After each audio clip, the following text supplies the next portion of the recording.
Hey guys, it's Camus again, and the cliffhanger I left you with at the end of Chess Beauty number 15 was this position. It's a first prize winning study by Libiurkin from 1933, and the stipulation was white to play and win. At first glance it seemed like that's ridiculous. White has got a gazillion ways to win, but it's actually not quite as straightforward as it seems.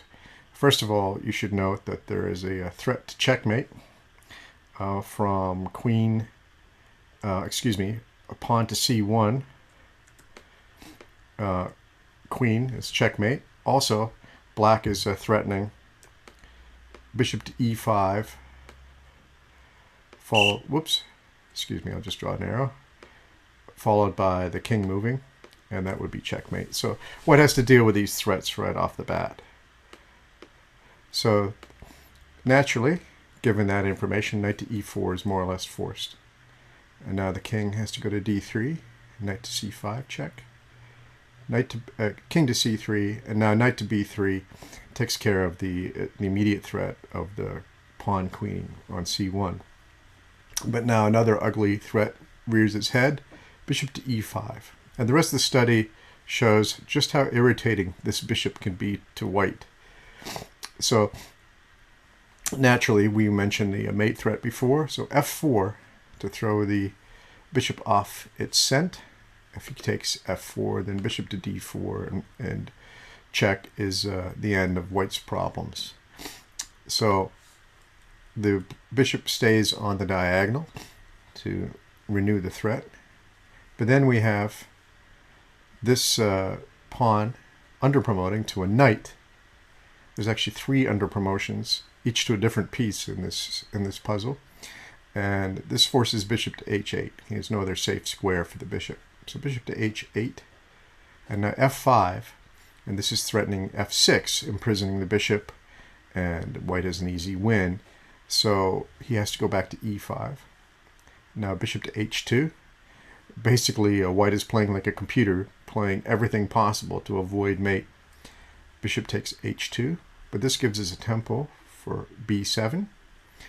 Bishop to back to e5, renewing the threat, and now pawn to b8, promoting to a bishop this time. Why a bishop? Well, because if it's a queen, king to c4 check, queen takes e5, c1 check, knight takes c1, and that's stalemate.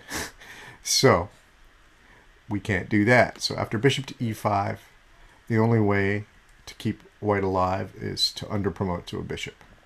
So bishop takes bishop, knight to c7, just throwing more wood in the way. This actually has a dual purpose, so it's clearing the d8 square, the e8 square.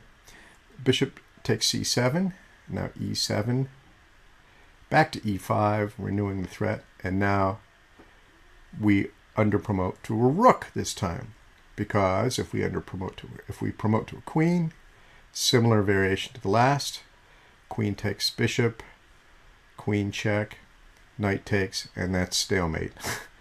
So after bishop to e5, we go to the rook, which prevents that whole messy issue. Bishop to f6, and now rook to e6, bishop to g7, and f6, and white wins easily because there are no messy threats to deal with. A pretty amazing study.